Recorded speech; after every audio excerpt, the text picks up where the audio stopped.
In 2002, a garbage truck driver named Michael Carroll won $15 million in the lottery. 9 years later, he was broke, working in a cookie factory for minimum wage. Meanwhile, Warren Buffett still lives in the same house he bought in 1958 for $31,500, drives modest cars, and is worth over $100 billion. What's the difference? It's not intelligence. It's not luck. It's something far more powerful. Welcome to The Psychology of Money by Morgan Housel, a book that will completely transform how you think about wealth, happiness, and financial success. And today, I'm going to break down the most life-changing lessons from this masterpiece that's helped millions around the world. Stick around, because by the end of this video, you'll understand why being good with money has almost nothing to do with how smart you are, and everything to do with how you behave. Let's dive in. Section 1. The Foundation. The big idea. Money is more psychology than math. Let me tell you about two people. Both graduated from Harvard Business School, both landed high-paying jobs at Goldman Sachs, both had access to the same financial information and opportunities. Person A saved consistently, invested in simple index funds, and retired at age 55 with $8 million. Person B earned more money throughout their career, tried to time the market, bought luxury cars and a mansion, and at age 55 had only $400,000 saved, barely enough for retirement. What happened? Morgan Housel opens his book with a profound truth. Financial success is not a hard science, it's a soft skill, where how you behave is more important than what you know. Think about it. We study physics, chemistry, and mathematics as if they're the keys to wealth, but nobody teaches us the single most important subject, how to control our emotions around money. You can be incredibly intelligent and still terrible with money. You can be average intelligence and become wealthy. The difference? Behavior. Here's why. A genius who loses their temper when the market drops 10% and sells everything will do worse than an average person who simply stays the course, every single time. This isn't just theory. Housel shares research showing that financial outcomes have less correlation with intelligence than almost any other field. In medicine, smarter doctors get better results. In engineering, smarter engineers build better bridges.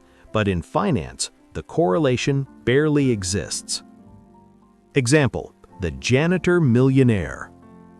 Ronald Read was a janitor and gas station attendant who never earned more than minimum wage. He died at age 92 with $8 million in his brokerage account. How? He lived below his means and invested consistently for decades. That's it. No fancy strategy, no inside information, just simple, patient behavior. Meanwhile, Richard Foscone, a Harvard-educated Merrill Lynch executive, declared bankruptcy despite earning millions. Intelligence versus behavior. Behavior won. Section 2. Luck and Risk. Nothing is as good or bad as it seems. Bill Gates went to one of the only high schools in the world that had a computer in 1968. The odds of that? 1 in a million. But here's what nobody talks about. Bill Gates had a best friend at that school named Kent Evans. Kent was just as talented, just as passionate about computers. But Kent died in a mountaineering accident at age 17. Two kids, same school, same opportunities, one becomes the richest man in the world, one never gets the chance. This is the brutal truth about luck and risk. Housel makes a critical point that most financial gurus won't tell you. Every outcome in life is guided by forces other than individual effort. Success is never purely because you're brilliant. Failure is never purely because you're lazy. Let's break this down with a story. Imagine two investors in 1950. Investor A puts $10,000 in the stock market and never looks at it again until 2000. They retire with over $1 million. Investor B does the exact same thing, but they're born in Russia instead of America. Their investment is nationalized. They lose everything. Same strategy, same discipline, completely different outcomes. Why? Geography equals luck. Now here's where it gets uncomfortable. When we succeed, we love to write a narrative about our brilliance. When others fail, we love to write a narrative about their stupidity. But the truth is messier. Be careful who you praise and who you criticize, including yourself. Someone who takes on huge risk and wins isn't necessarily a genius, they might just be lucky. Someone who plays it safe and loses isn't necessarily a fool, they might just be unlucky. This changes everything about how we should approach money. Be humble when things go well. Don't assume your success is 100% your doing. Be compassionate when things go wrong, for yourself and others. Focus less on specific individuals and more on broad patterns. Warren Buffett himself has said that his success is partly because he won the ovarian lottery, being born in America at the right time with the right skills for his era. That's not false modesty, that's wisdom. Section 3. Never enough. The most important financial skill. Rajat Gupta had everything. Harvard MBA, CEO of McKinsey, net worth over $100 million, sat on the boards of Goldman Sachs and Procter & Gamble. Then he got caught insider trading to make a few million more. He went to prison, lost his reputation, his freedom, his legacy. Why would someone with $100 million risk everything for a bit more? Because he didn't know when enough was enough. Morgan Housel argues that the hardest financial skill is getting the goalpost to stop moving. Here's what happens. You start your career thinking, if I can just make $50,000 a year, I'll be happy. You get there, the happiness lasts about 3 months. Now you think, well, if I made $100,000. You get there, same thing. $200,000 would really make the difference. And on and on. The goalpost keeps moving forever. Bernie Madoff had a legitimate, highly successful investment firm. He was making $5 to $10 million a year legally. He was rich, but it wasn't enough. He wanted to be ultra-rich. So he started a Ponzi scheme, made billions, then lost absolutely everything. Money, reputation, family relationships, freedom. Died in prison. All because enough was never enough. Here's the psychology. The ceiling of social comparison is so high that virtually no one will ever hit it. You make $50K, you compare yourself to people making $100K. You make $500K, you compare yourself to people making $5 million. You make $5 million, you compare yourself to people making $50 million. Even billionaires compare themselves to richer billionaires. Morgan Housel shares this profound framework.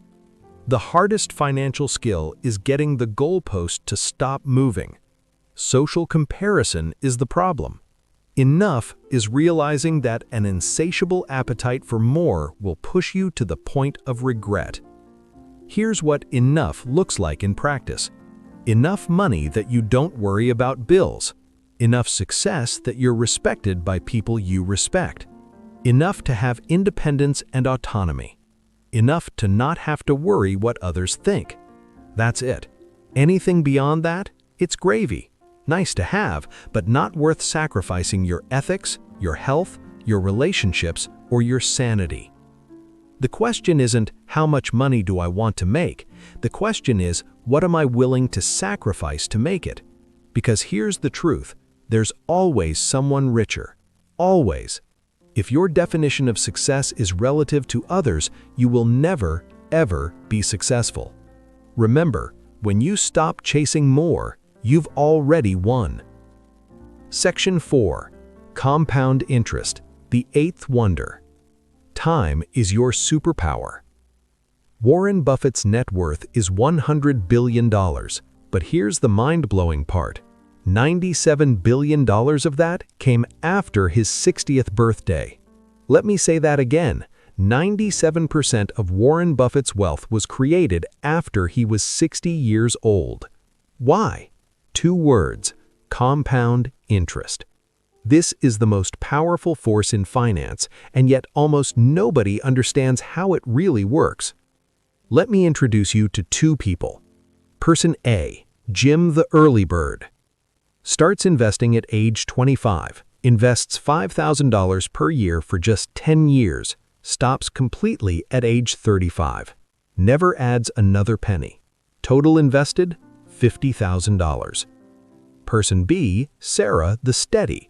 Starts investing at age 35, invests $5,000 per year for 30 years, never stops until retirement at 65. Total invested, $150,000. Who do you think has more money at age 65? At an average 10% return, Jim has $1.4 million. Sarah has $900,000. Jim invested less money, stopped earlier, and ended up with more. That's compound interest.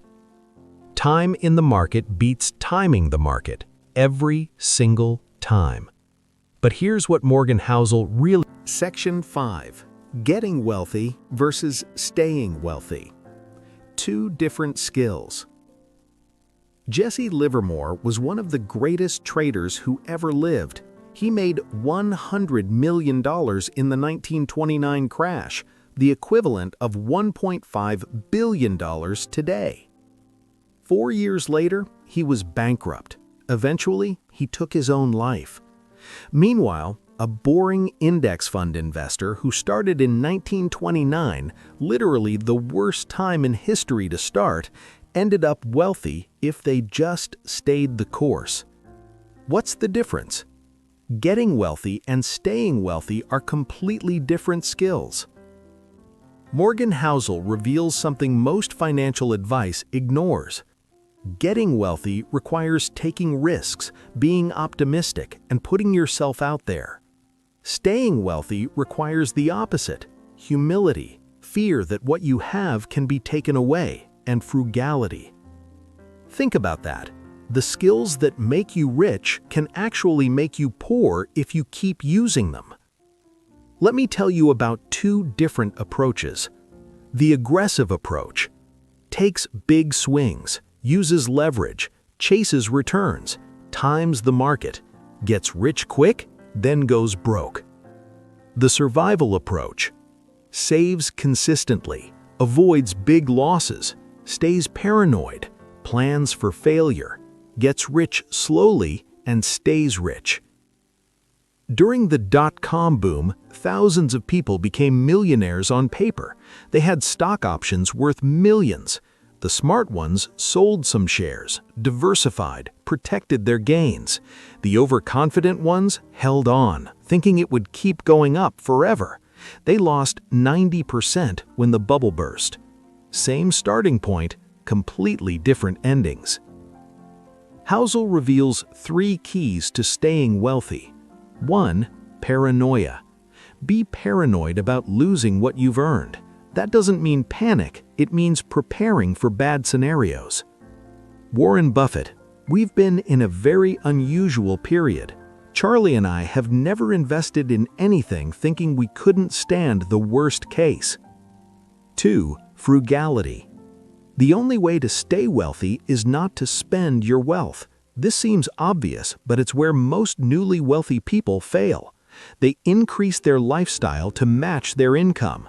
Then, when income drops, they're in trouble. 3. Margin of safety. Always have more than you need. More cash, more insurance, more time, more space. If you need 10% returns to survive, you'll panic when you're down. If you only need 2%, you can weather any storm. Getting wealthy, take calculated risks when you have little to lose. Staying wealthy, protect what you have when you have a lot to lose. It's like climbing a mountain. On the way up, you can take risks, push hard, go for it. But once you're at the summit, your only job is to get down safely. Most people keep climbing, taking risks, even after they've already won. That's how you fall off the mountain. How much would I need to never have to worry about money again? Once you reach that number, shift from offense to defense, from risk-taking to risk-avoiding, from getting wealthy to staying wealthy. Because here's the truth, going from nothing to something is impressive, but going from something to nothing is tragic. Section 6. Tails, you win. Why being wrong most of the time is okay. Disney created over 400 movies, but 6 of them, Frozen, Star Wars, Marvel films, account for virtually all of Disney's profits. Amazon launched hundreds of products, but AWS and Prime account for most of their value. Apple created dozens of products, but iPhone represents the majority of their success. What's the pattern? You can be wrong most of the time and still win big. This changes everything.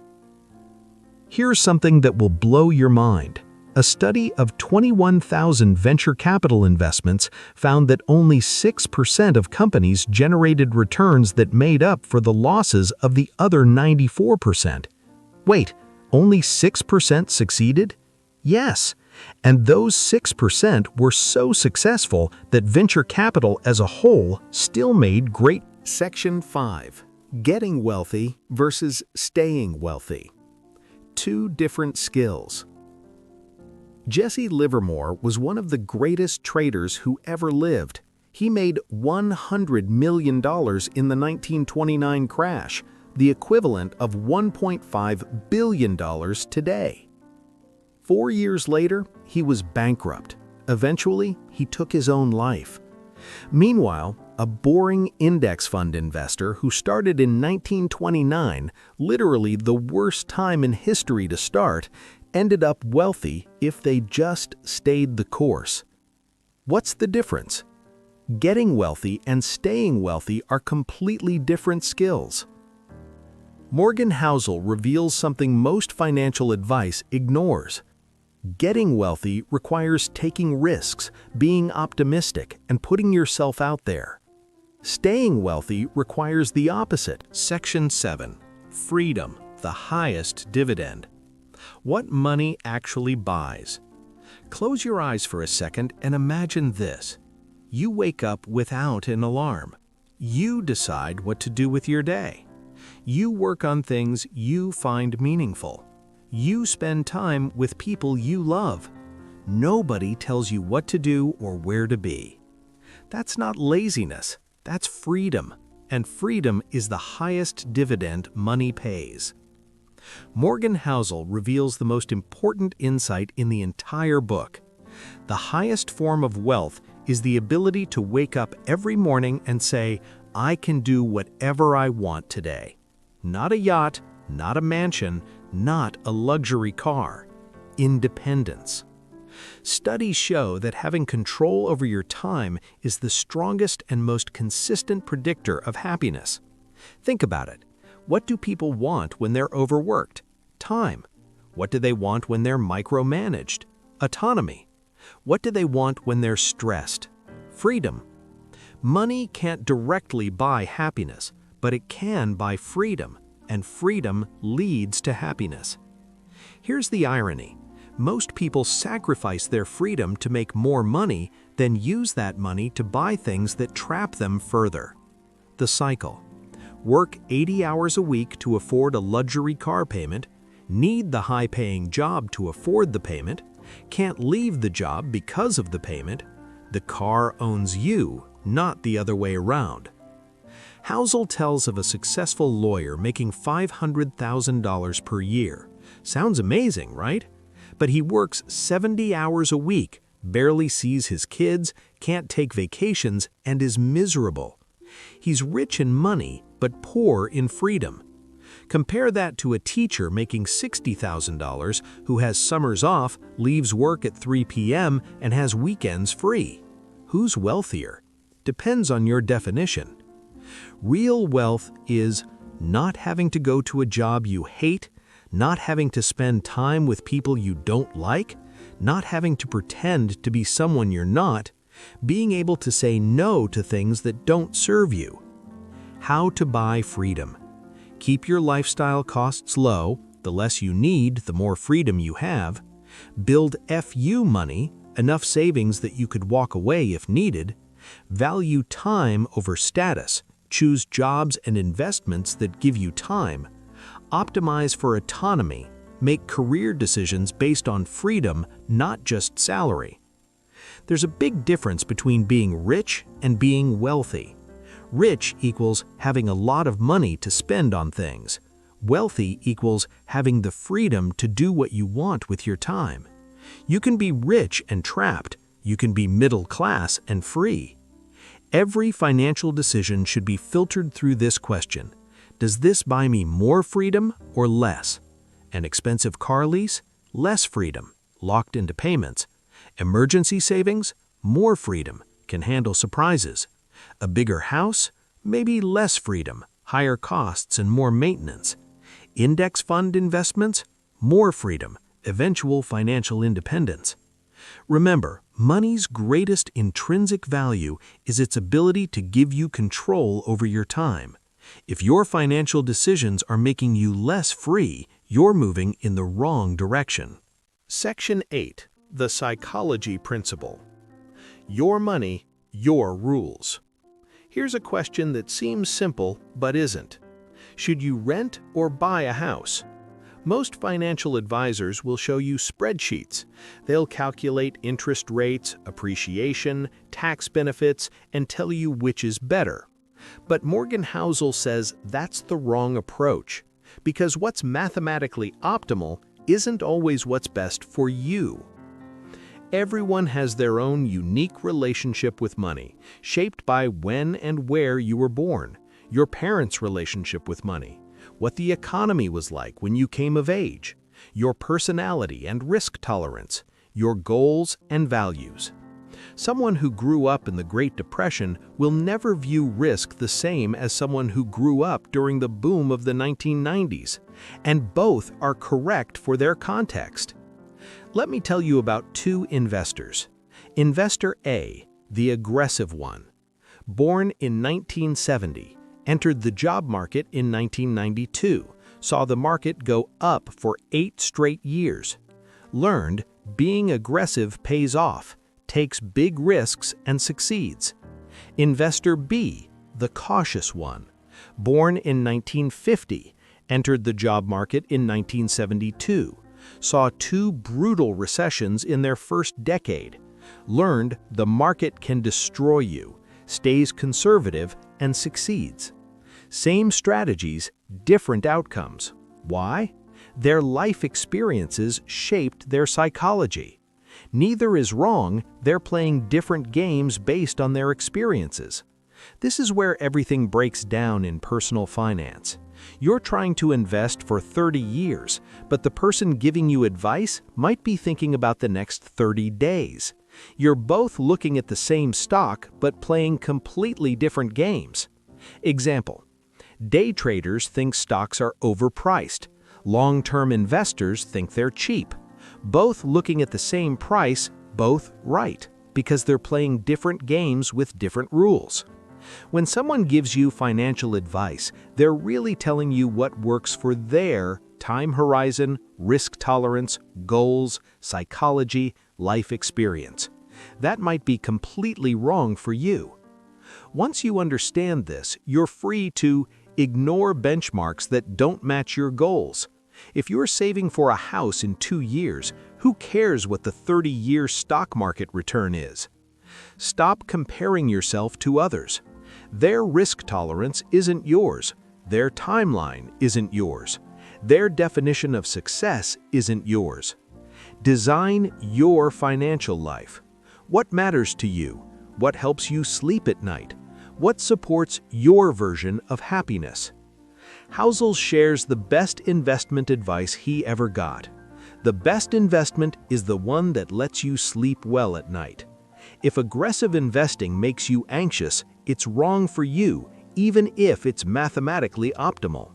If keeping money in savings makes you feel secure, it's right for you, even if others say you're wasting returns. Ask yourself, what do I actually want money for? What's my time horizon? How much risk can I emotionally handle? What would devastate me financially? Then build a strategy around those answers, not what works for Warren Buffett, not what worked for your friend, what works for you. Personal finance is personal. There is no one-size-fits-all. There is no correct answer that works for everyone. The only thing that matters, does this work for you, your psychology, your goals, and your life? If yes, you're doing it right. Ignore everyone else. So let's bring this all together. The psychology of money isn't really about money at all. It's about behavior. It's about psychology. It's about understanding that financial success is more about temperament than tactics. Let's review the game changers. 1. Behavior beats intelligence. Ronald Reed, the janitor, became a millionaire. Brilliant executives went bankrupt. Intelligence helps, but behavior is what matters. 2. Define your enough. The goalpost will keep moving unless you decide where to stop. Rajat Gupta had $100 million and risked it all for more. Know when enough is enough. 3. Time is your superpower.